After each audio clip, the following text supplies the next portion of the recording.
señalando cuáles son las condiciones para poder realmente pensar algo, si en realidad queremos pensar, porque si se trata simplemente de ocupar el espacio de las preocupaciones con un pensamiento que de alguna manera nos consuele y nos reconforte, evidentemente no estaríamos cumpliendo una función, que es justamente la de poder producir un pensamiento que reconforte en la medida en que se va viendo que este pensamiento tiene la capacidad de suscitar una respuesta ante aquello que amenaza.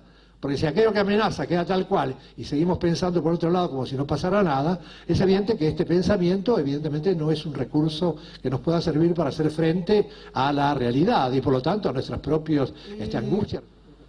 Nosotros sabemos que pertenecemos a un sistema determinado, a una racionalidad, si ustedes quieren. La racionalidad del occidente cristiano, racionalidad quiere decir modo de pensamiento que organiza la totalidad de las relaciones del hombre con el mundo y por lo tanto constituyen las categorías con las cuales uno piensa la realidad y lo organiza, ¿no es cierto? Esta razón que nos caracteriza, que es el fundamento de nuestra conciencia, bueno, tiene un origen evidentemente que a través del desarrollo filosófico se puede seguir viniendo desde los primeros pensamientos de las reflexiones griegas hasta la actualidad. Por lo tanto, la filosofía tiene un origen determinado que nace enfrentando justamente el pensamiento que previamente había sido elaborado por el mito, por decirlo de alguna manera. El pensamiento racional del cual nosotros estamos actualmente participando, este pensamiento de los principios de contradicción, del tercer excluido, ¿no es cierto?, etcétera, etcétera. Todo este pensamiento de la lógica que nosotros conocemos, esta lógica que correspondería a cualquier objeto, porque no es una lógica que corresponda a un objeto particular, sino que formalmente trata de discernir, comprender, ¿no es cierto?, el sentido lógico, las articulaciones que tienen los pensamientos entre sí respecto a una realidad determinada que están contenidos en este modo de pensar como significaciones. Entonces, cuando abrimos este espacio del pensamiento, al cual todos participamos como seres conscientes, bueno, uno se pregunta, bueno, pero esto de lo cual estoy tan seguro, ¿no es cierto?, esto de lo cual participo cotidianamente, ¿qué tiene que ver con lo que nos está pasando actualmente? Habría que poder pensar, porque se habla y se dice, ¿no es cierto? Occidente está, se decía por lo menos, está atravesando una crisis de racionalidad. La crisis de la racionalidad de Occidente es que estamos pensando con aquello que de alguna manera parecería que no nos sirve para pensar realmente lo que está pasando. Entonces, si esto es así, lo que cabe pensar es, bueno, ¿cómo llegar a poder elaborar un modo de aproximación a este pensar de manera tal que nos dé las pautas básicas mínimas de que algo en el desarrollo del pensamiento, en algún momento determinado sobre todo, ha esquivado o ha dejado de lado un punto de partida fundamental? Y esto lo podemos seguir evidentemente no a partir del comienzo, sino a partir del término, es decir, a partir de la actualidad. Lo que nosotros vamos actualmente, ¿qué vemos? Vemos que estamos participando de un pensamiento que atraviesa, como pensar, ¿no es cierto?, podemos decir, y se expresa fundamentalmente en el campo de las relaciones que plantea la economía, ¿no es cierto? La economía, es decir, la aplicación de la tecnología, de la ciencia aplicada a la tecnología, como siendo la ciencia el lugar, ¿no es cierto?, donde la razón se ha desplegado de una manera verdadera y por lo tanto en su despliegue como verdad originada en un hecho que tiene su momento, ¿no es cierto?, de comienzo. Ustedes recuerdan que Copérnico, Galileo, el pensamiento realmente científico comienza en un determinado momento de la historia, en la historia de Occidente, sobre todo, ¿no es cierto?, que es aquel momento en el cual, de pronto, el pensamiento reflexiona sobre ¿qué? El pensamiento reflexiona sobre el cosmos, sobre lo más distante del hombre, por decirlo de alguna manera, y al mismo tiempo lo más próximo. Comienza a pensar a partir de los objetos físicos.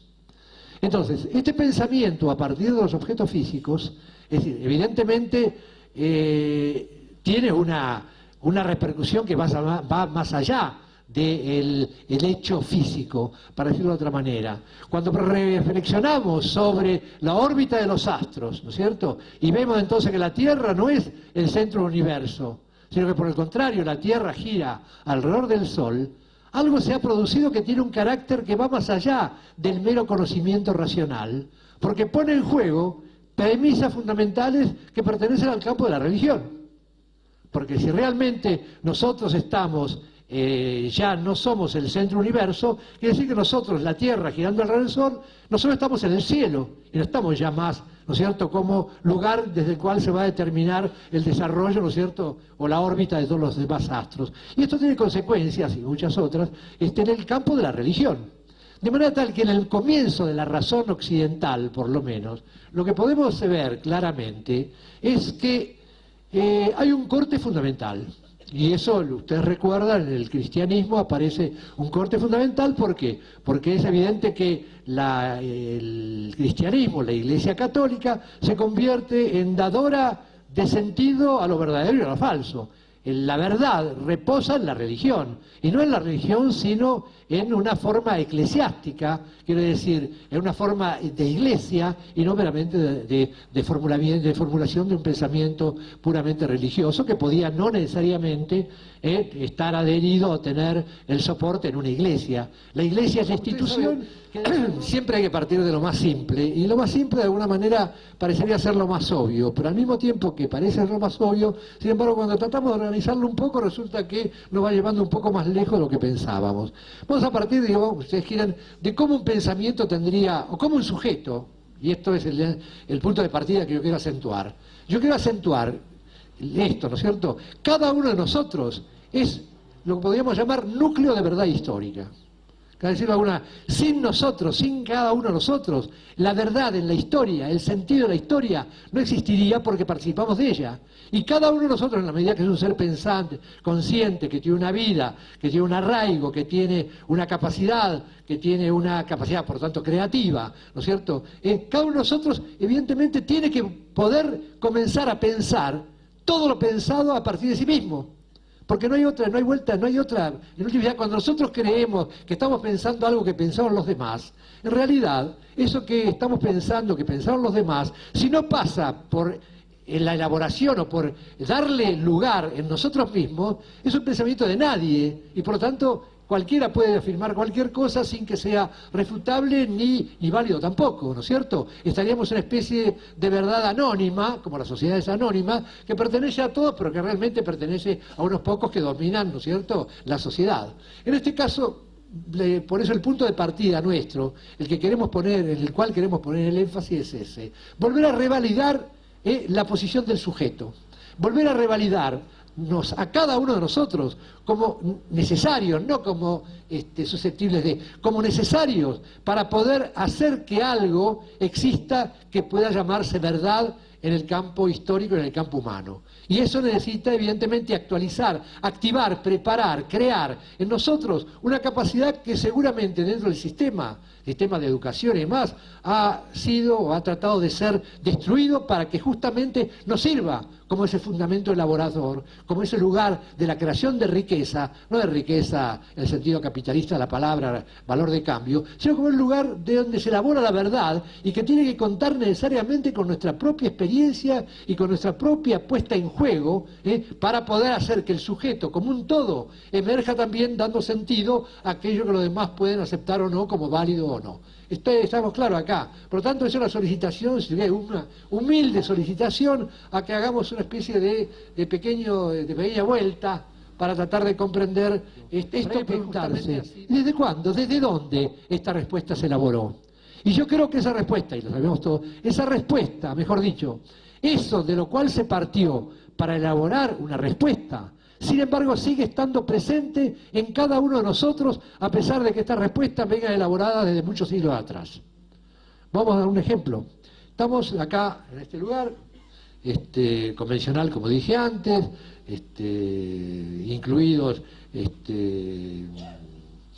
acogedoramente, por decirlo de algún modo, las paredes que estamos viendo, evidentemente, vidrio. En el vidrio no vemos para nada los silicatos o la materia que sirvió para elaborarla. Por lo tanto, en esta inclusión en un medio convencional, la relación con la naturaleza que tendría que estar presente en este ámbito porque pertenece a la naturaleza, porque todo lo que estamos tocando es elaboración de la materia que forma parte de la naturaleza misma. Sin embargo, la elaboración, y otra vez, la elaboración convencional de los medios de la naturaleza, que transformó la naturaleza en cultura, no hace presente en lo elaborado el origen del cual proviene.